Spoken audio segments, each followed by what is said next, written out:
Hi guys. तो आज हम लोग बात करने वाले हैं हिरार्की ऑफ रिस्क कंट्रोल पर। तो चलिए शुरू करते हैं और सबसे पहले बताते हैं कि हिरार्की क्या होता है। A hierarchy is a system that organises और रैंक्स थिंग्स। हिरार्की एक ऐसा सिस्टम है जिससे किसी चीज़ को ऑर्गेनाइज करता है, लो से हाई की तरफ या हाई से लो की तरफ, या चीज़ों को रैंक करता है। यानी पहला, फिर दूसरा, फिर तीसरा, फिर चौथा, फिर पांचवा, इस तरह से रैंक करता है। ठीक है। It places items in position such as above, below or at the same level as such each other. ठीक है, वही चीज जैसे कि अभी हम समझाया कि चीजों को क्या करता है, पोजीशन करता है।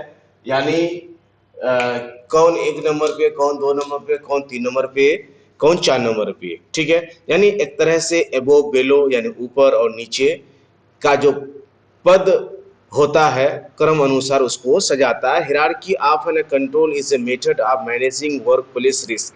लेकिन क्योंकि हम लोग यहाँ बात कर रहे हैं, है ना, वर्क प्लेस से रिलेटेड, तो यहाँ वर्क प्लेस से क्या यहाँ इसका मतलब है, तो यहाँ मतलब ये है कि जो हम लोग कार्य क्षेत्र पे जो हम लोग का रिस्क या हेजर्ड्स होते हैं उसको कंट्रोल करने का, उसको मैनेज करने का एक्चुअली हम लोग हायरार्की ऑफ रिस्क कंट्रोल्स यहाँ जानना है, या आज हम लोग जानेंगे। Ranking them from the highest protection and reliability to the lowest. और इस हायरार्की ऑफ रिस्क कंट्रोल से हम लोग जानेंगे कि सबसे बेस्ट एंड सबसे हाईएस्ट मेथड कौन सा है रिस्क को कंट्रोल करने का, और सबसे लोवेस्ट और लीस्ट इफेक्टिव कौन सा है मेथड रिस्क को कंट्रोल करने का। तो चलिए जरा सा हम कुछ और गहराई पर बात कर लें। तो जो ये टर्म है ना, हेरारकी आता है, तो असल ये वर्ड है ग्रीक का, और हेरोस का मतलब होता है सेक्रेड। ठीक है। और आर्किन का मतलब होता है रूल या ऑर्डर, है ना। इसी से हेरारकी बना है। Hierarchy of safety controls outlines the step to minimise और एलिमिनेट वर्क प्लेस हैजर्ड्स। सबसे इंपॉर्टेंट इसी लाइन में सारी बातें कह गया है कि हिरार्की ऑफ सेफ्टी कंट्रोल ये बताता है कि किसी भी रिस्क को किस तरह से मिनिमाइज किया जाएगा, या किसी भी हेजर्ड को किस तरह से एलिमिनेट किया जाएगा। ठीक है।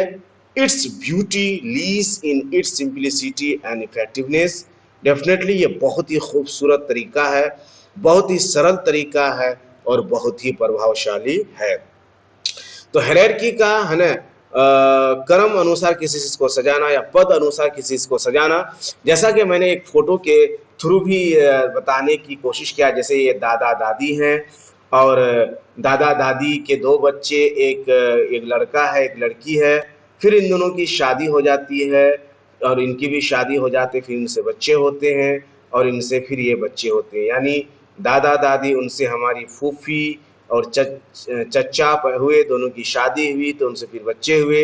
तो सबसे पहले दादा दादी, फिर चाचा चची, फूफा फूफी, फिर उसके बच्चे, फिर इनके बच्चे हुए तो फिर उनके बच्चे। यानी हायरार्की का मतलब होता है, यानी एक तरह से वंशावली, जो वंशावली हम लोग सजाते हैं ना, दैट्स ऑल।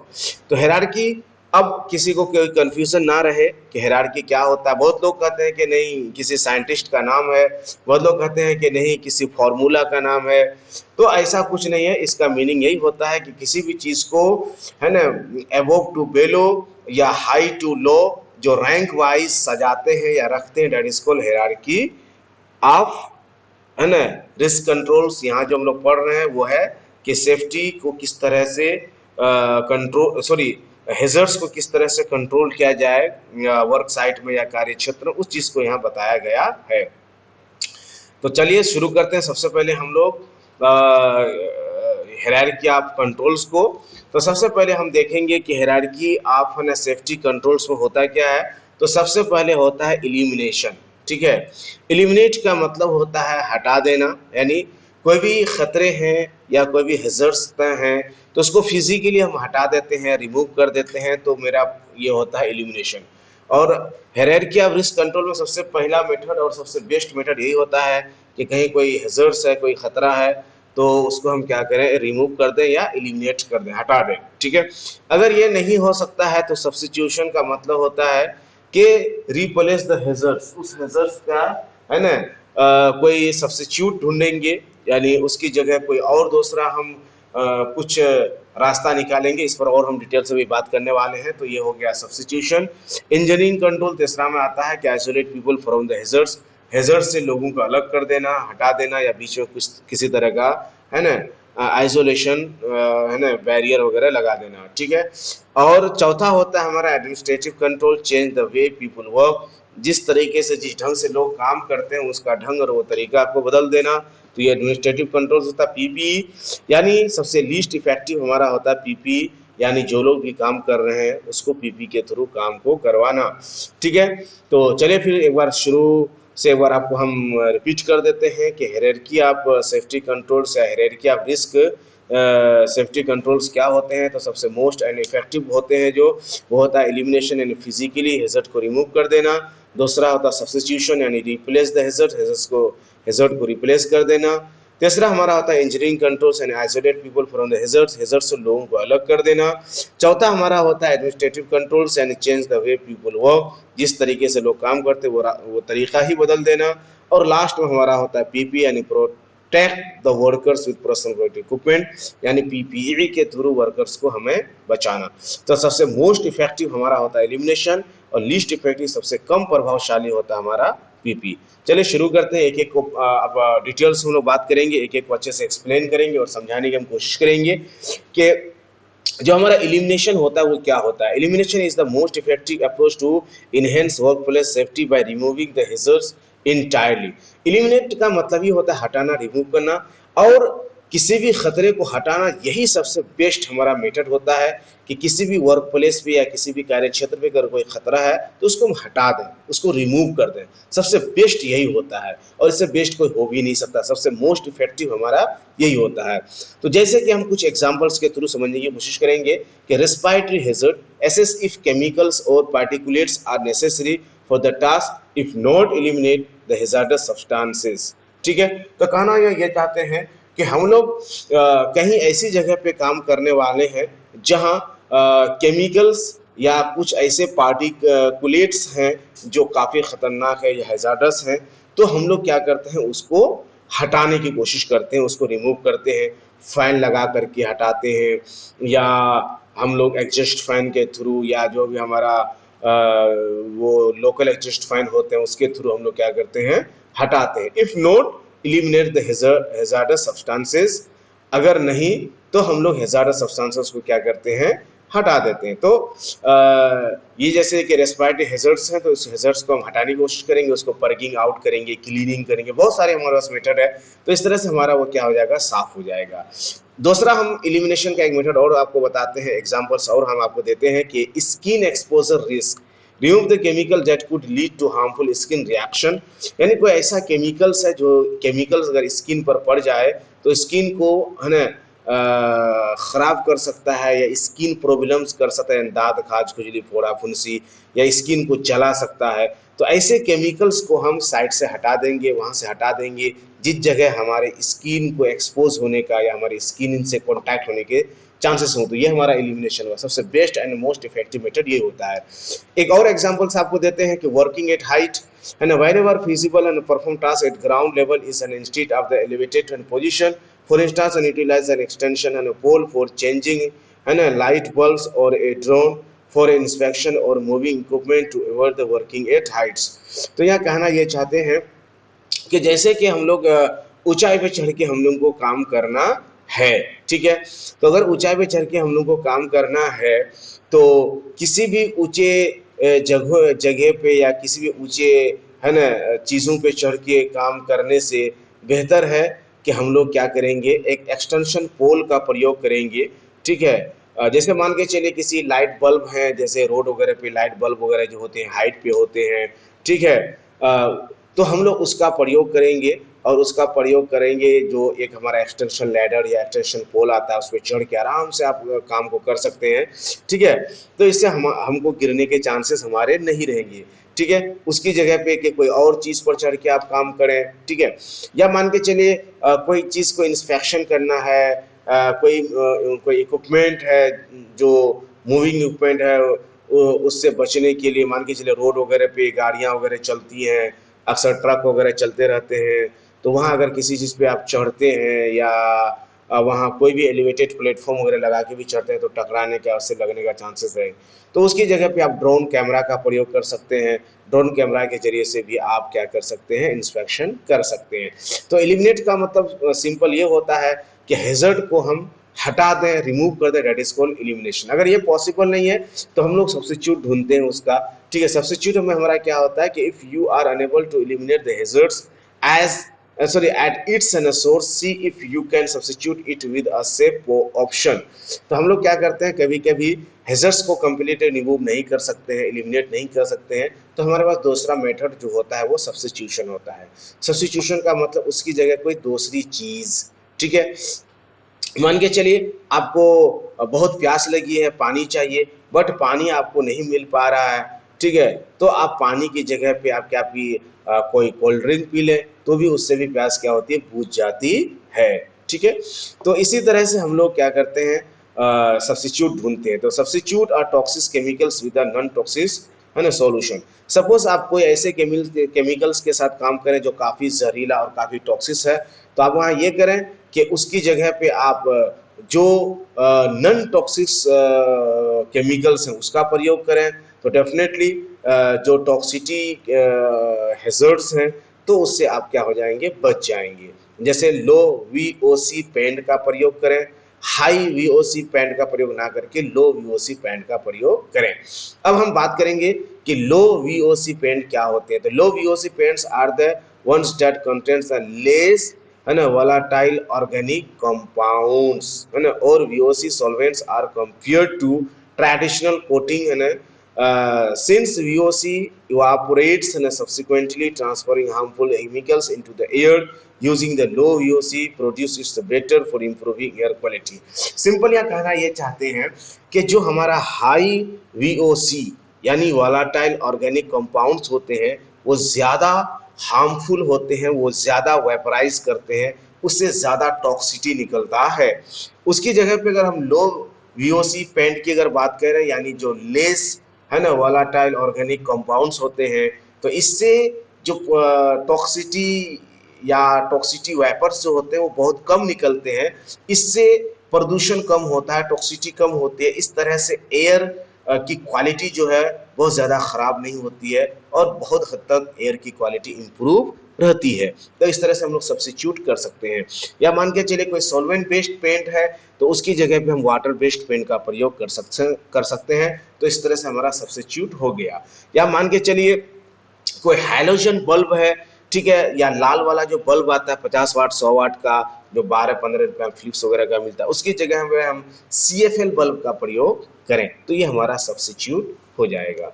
अगला हमारा है इंजीनियरिंग कंट्रोल्स, ठीक है। The third most effective methods है ना फॉर हैजर्ड प्रोटेक्शन इन्वॉल्व है implementing system that isolate the individuals from danger. Here are some examples. अब तीसरा जो हमारा इफेक्टिव मेथड होता है किसी भी हैजर्ड्स को कंट्रोल करने का, किसी भी हैजर्ड से बचने का, तो वो हमारा होता है इंजीनियरिंग कंट्रोल।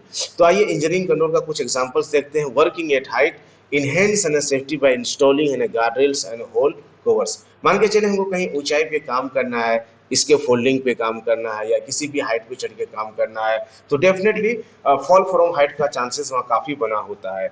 तो इंजीनियरिंग मेथड ये कहता है कि हम लोग वहाँ गार्ड रेल का प्रयोग करें, रेलिंग का प्रयोग करें जो ऊपर से नीचे गिरने आपको आसानी से ना दे। या कोई ऐसा होल है या कोई छेद है, ठीक है, तो उसको आप क्या करें, कवर करें। बहुत बार ऐसा होता है कि हम लोग बिल्डिंग के ऊपर काम करने के लिए रहते हैं, चढ़ते हैं, और बहुत सारे पाइप्स को या हमारे लिफ्ट को या बहुत सारे और भी मशीनों को है ना ऊपर से नीचे ले जाने के लिए बहुत जगह जगह क्या होता है, होल होता है और वो कवर नहीं किया जाता है, जिसकी वजह से वर्कर जब चलता है और वो ध्यान नहीं देता है तो उस होल के अंदर गिर जाता है और बहुत ही खतरनाक रूप से वो घायल हो जाता है, इवन कि कभी मौत भी हो जाती है।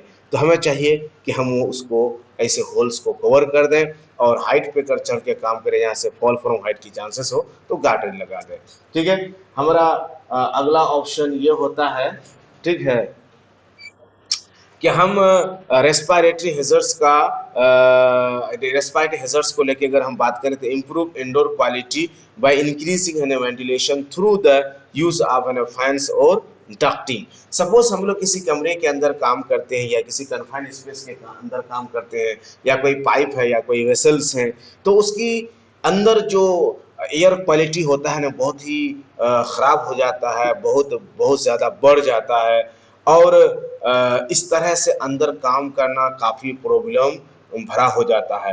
तो ऐसे इंडोर के अंदर काम करने के लिए, या ऐसे बंद कमरे या ऐसे किसी कन्फाइंड स्पेस में काम करने के लिए हमें चाहिए कि हम ये डस्ट कंट्रोल सिस्टम या जो हमारा वेंटिलेशन सिस्टम होता है, लोकल एग्जस्ट वेंटिलेशन है ना, या हमारा जो एग्जस्ट वेंटिलेशन होता है, फोर्स्ड वेंटिलेशन सिस्टम जो होता है, वो हम लगाएं, ताकि उससे क्या होता है कि जो अंदर की एयर की क्वालिटी है वो क्या करेगा, वो मेंटेन करेगा। अंदर से जो प्रदूषित हवाएं हैं, जो कंटामिनेंट एयर है, उसको क्या करेंगे, वो बाहर फेंकेंगे। ठीक है। तो इस तरह से हम लोग क्या कर सकते हैं, अपने आप को जो है इंजीनियरिंग कंट्रोल के थ्रू हम लोग अपने आप को मेंटेन कर सकते हैं। या कभी कभी हम लोग बाहर काम करते हैं और बाहर काम करने की वजह से काफ़ी धूल गर्दा वगैरह ग्राउंड पे उड़ता है, और वहाँ काम करने में बहुत दिक्कतें आती हैं। धूल गर्दा अक्सर आँख, चेहरे, नाक, मुंह पे घुसने लगता है। ठीक है। और विजिबिलिटी भी कभी कभी बहुत कम कर देता है। तो हम लोग क्या करेंगे कि पानी का छिड़काव करेंगे। ठीक है। और पानी का छिड़काव करके पूरे धूल गर्दे को बैठा देंगे। ठीक है। इस तरह से हम लोग इंजीनियरिंग कंट्रोल के माध्यम से, जो third and most effective method है, इसका प्रयोग करके हम लोग काम को कर सकते हैं और रिस्क को कम कर सकते हैं। तीसरा हम एग्जांपल देंगे आपको इंजीनियरिंग कंट्रोल का, स्किन एक्सपोजर रिस्क।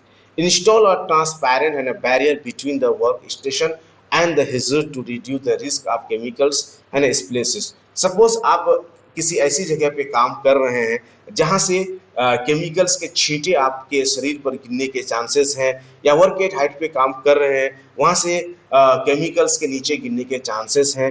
तो आप कोई भी ट्रांसपेरेंट है ना, जो प्लास्टिक आता है, या इस तरह की जो भी थिन प्लास्टिक वगैरह आता है, उसका आप प्रयोग कर सकते हैं, उससे घेर सकते हैं, उसको आर के तौर पे या बैरियर के तौर पे उसको लगा सकते हैं। इस तरह से जो उसके स्प्लेसेस हैं, जो छींटे हैं, वो आपके तरफ नहीं आएंगे, यानी जिस तरफ वर्कर है उस तरफ नहीं आएंगे, या अदर प्लेसेस की तरफ नहीं जाएंगे। तो गाइस, ये हमारे इंजीनियरिंग कंट्रोल्स मेथड है। इस तरह से हम इंजीनियरिंग मेथड कंट्रोल के थ्रू हैजर्ड्स को क्या कर सकते हैं, कंट्रोल कर सकते हैं। अब जो चौथा हमारे पास मेथड होता है, वो होता है administrative control. Come into play when an engineer solution are not feasible. ये एडमिनिस्ट्रेटिव कंट्रोल हम लोग करते हैं कब, जब हमारा इंजीनियरिंग कंट्रोल मेथड हमारा कामयाब नहीं होता है। These controls involves and means like warning labels and policy updates and training programs. Here are some examples. इसके लिए हम लोग क्या करते हैं, एडमिनिस्ट्रेटिव कंट्रोल के थ्रू हम लोग वार्निंग साइनेज का बहुत ज़्यादा यूज करते हैं, वार्निंग है ना, बोर्ड्स का यूज करते हैं, या हमारा पॉलिसी जो पुराना हो गया है, अब जो हमको काम करना है, या अब जो काम है, जिस तरह के हैजर्ड्स हमारे पाए जा रहे हैं उसके अकॉर्डिंग हमारा पॉलिसी नहीं है, तो अब हम लोग क्या करते हैं, पॉलिसी को अपडेट करते हैं, और करेंट वर्क मेथड और वर्क रिलेटेड हैजर्ड्स के अकॉर्डिंग हम पॉलिसी को अपडेट करके फिर हम काम को करने की कोशिश करते हैं। और ट्रेनिंग प्रोग्राम ऑर्गेनाइज करते हैं, वर्कर को रिफ्रेश करते हैं ट्रेनिंग प्रोग्राम ऑर्गेनाइज करके, ताकि जो वर्कर जो बातों को भूल चुके हैं, या वर्कर को याद नहीं है, या जो भी नए वर्कर्स आए हैं, फिर से वो रिफ्रेश हो जाएं। और इस तरह से हम लोग एडमिनिस्ट्रेटिव कंट्रोल लागू करते हैं। कुछ एग्जांपल आपको देते हैं, जैसे work at height, attend working at Heights training. अगर आपको वर्क एट हाइट पे काम कराना है, तो सबसे पहले क्या करेंगे, जो जो वर्कर वर्क एट हाइट पे काम करने वाले हैं, सबको वर्क एट हाइट की ट्रेनिंग अटेंड करवाएंगे, सबको वर्क एट हाइट की प्रॉपर ट्रेनिंग देंगे, बताएंगे वर्क एट हाइट क्या होता है, उसके हैजर्ड्स क्या होते हैं, क्या क्या प्रिकॉशन लेना पड़ता है। अगला example, respiratory, reduce your time exposure to the hazard by increasing break between work, adding additional and personal to a task and job sharing. जैसे मान के चलिए कोई ऐसा जॉब है, कोई ऐसी एक्टिविटी है जहाँ रेस्पिरेटरी हैजर्ड्स हैं, जैसे टॉक्सिटी है, पॉइजनस गैसेस हैं, हार्मफुल सब्सटेंसेस हैं, या कंटामिनेशन हैं, तो ऐसे जगहों पे अगर आप वर्कर्स को भेजते हैं, तो ज़्यादा देर उनको वहाँ काम करने ना दें। ठीक है। तब जबकि पेन लेवल हो यानी परमिसिबल एक्सपोजर लिमिट हो, फिर भी हम वहाँ ज्यादा देर तक वर्कर को रहने दें, ज्यादा से ज्यादा हम क्या करें, ब्रेक दें उनको, कुछ देर वो काम करें, फिर दूसरे को भेजें, दूसरे को भेजें, फिर तीसरे को भेजें। इस तरह से हम क्या करें, ब्रेक दें और टास्क को करने के लिए ज्यादा से ज्यादा वर्कर का हम टीम बनाएं। जहां 2 लोग काम करते हैं 4 लोगों को लगाएं। इस तरह से 2 लोग काम करेंगे, 2 लोग रेस्ट लेंगे, फिर 2 लोग काम करेंगे, 2 लोग रेस्ट लेंगे, ठीक है। ये हमारा एडमिनिस्ट्रेटिव कंट्रोल होता है। स्किन एक्सपोजर की अगर हम बात करें, ensure that you read the SDS sheets for any chemicals you are working with to understand their risk. SDS का मतलब होता है सेफ्टी डेटा शीट, या एमएसडीएस भी होता है, मटेरियल सेफ्टी डेटा शीट। एक ही चीज होती है दोनों। इस पर मेरा वीडियो बना हुआ है। यह कहना यह चाहते हैं कि कौन केमिकल कितना हानिकारक है, कितना खतरनाक है, उस केमिकल से किस तरह से हमको बचना है, क्या क्या सेफ्टी मेजर्स हमको अपनाना है, कौन सा सेफ मेथड हम अपनाएंगे, किस तरह के hand gloves, PP, visor, face mask वगैरह हम यूज करेंगे कि इस केमिकल से हम ज्यादा से ज्यादा एक्सपोज ना हो। इससे बचने के लिए एचडीएस हमें जरूर रीड करना चाहिए, एचडीएस को समझना चाहिए, और हर केमिकल के साथ एचडीएस या एमएचडीएस जरूर आता है। अब हम चौथा एग्जांपल आपके सामने रखेंगे इलेक्ट्रिकल का, कि use a log out, tag out and system to ensure no energy sources percent. Suppose आपको किसी बिजली से रिलेटेड कोई वर्क करना है, सपोज कोई ऐसा मशीन को ठीक करना है जो मशीन बिजली से चलता है, बिजली पर ही वो रन करता है, तो डेफिनेटली आपने मेन सोर्स से उसको डिस्कनेक्ट कर दिया। बट अगर कोई अचानक आता है, हो सकता है कि वो चेंजर को गिरा दे, ठीक है, वो चेंजर को ऑन कर दे। तो जब आप मशीन में वहां इन्वॉल्व रहेंगे, काम करेंगे, तो इलेक्ट्रिक शॉक लगने का 100% चांसेस बना रहेगा। तो वहां क्या करेंगे कि जब हम बिजली को आइसोलेट करेंगे या इनर्जी सोर्स को जब हम क्या करेंगे, कट ऑफ करेंगे, तो वहां साथ ही साथ हम लॉग आउट और टैग आउट का प्रयोग करेंगे। लॉक का मतलब वहां लॉक करेंगे, टैग का मतलब हुआ कि क्यों बंद किया गया, कब तक के लिए बंद किया गया, किसके थ्रू बंद किया गया, वो लिखित बाजाता उसको हम टांग देंगे स्टिकर में। तो ये टैग हो गया, ताला से लॉक भी कर देंगे ताकि ऑन ना कर सके, ये लॉक हो गया। तो लॉग आउट, टैग आउट, अलग से इसका वीडियो है, आप देख सकते हैं। तो हम जब भी इलेक्ट्रिकल का काम करेंगे तो हम लॉग आउट, टैग आउट के थ्रू करेंगे, तो हमारा ये एडमिनिस्ट्रेटिव में जाएगा। और सबसे लीस्ट इफेक्टिव जो मेथड होता है वो होता है हमारा पर्सनल प्रोटेक्टिव इक्विपमेंट यानी PPE. PPE is consider the last है ना resort in the hierarchy of safety controls. Even though it's at the bottom of the list, it still plays a vital role in safety.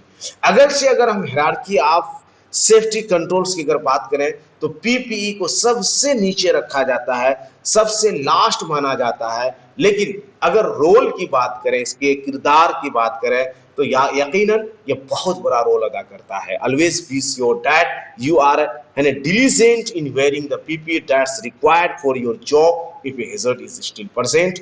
Definitely risk is a part of the life. Risk cannot be removed completely exactly.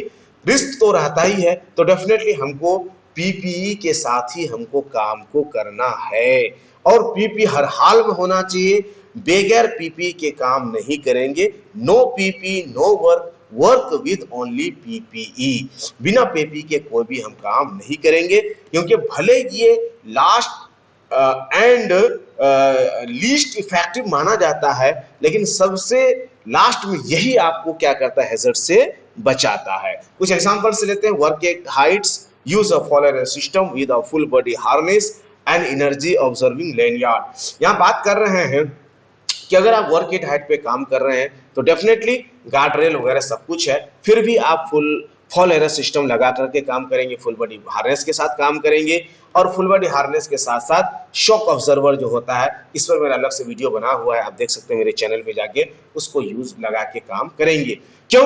अगर फिर भी गिर जाते हैं तो last में यही आपको फॉल एरर सिस्टम क्या करेगा, बचाएगा। रेस्पिरेटरी का एग्जांपल से एक बात और समझने की कोशिश करते हैं कि wear a respirator to protect yourself from hazardous gases, vapours and particulates. अब यह कहना चाहते हैं कि अगर आप पूरी सेफ्टी के साथ काम कर रहे हैं, वहां बहुत हैजर्ड्स वगैरह कुछ भी नहीं है, तो फिर भी आप क्या है, रेस्पिरेटर पहन करके ही काम कीजिए।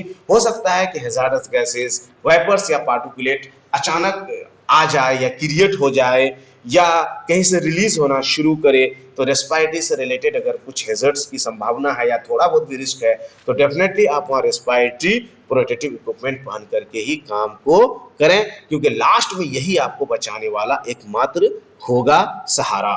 स्किन एक्सपोजर की बात कर रहे हैं कि वेयर प्रोटेक्टिव क्लोथिंग, यानी जब भी आप किसी भी केमिकल्स को प्रयोग करते हैं तो डेफिनेटली पूरी safe system of work, safe system of work, safe method of work का आप यूज करेंगे, उसका फॉलोअप करेंगे। लेकिन फिर भी अगर किसी तरह से वो केमिकल्स अगर आपके स्किन के कांटेक्ट में आता है तो डेफिनेटली स्किन रिलेटेड डिजीज होने की संभावना बढ़ जाएगी, दांत खाज खुजली फरा फुंसी। सो आप प्रोटेक्टिव क्लोथिंग एंड ग्लव्स पहन करके ही काम करेंगे, क्योंकि लीस्ट इफेक्टिव तो है लेकिन बेस्ट इफेक्टिव भी यही है, क्योंकि बचाने के लिए यही लास्ट आपके पास ऑप्शन होता है। हियरिंग प्रोटेक्शन, यानी ऐसी जगह पे आप काम कर रहे हैं जहां आवाज बहुत तेज हो रही है, बहुत ज्यादा आवाज हो रही है, साउंड बहुत ज्यादा हो रहा है, तो डेफिनेटली आप हियरिंग प्रोटेक्शन यानी ईयर प्लग, ईयर मफ लगा करके ही काम को करेंगे, ठीक है, ताकि आपको हियरिंग लॉसेस ना हो।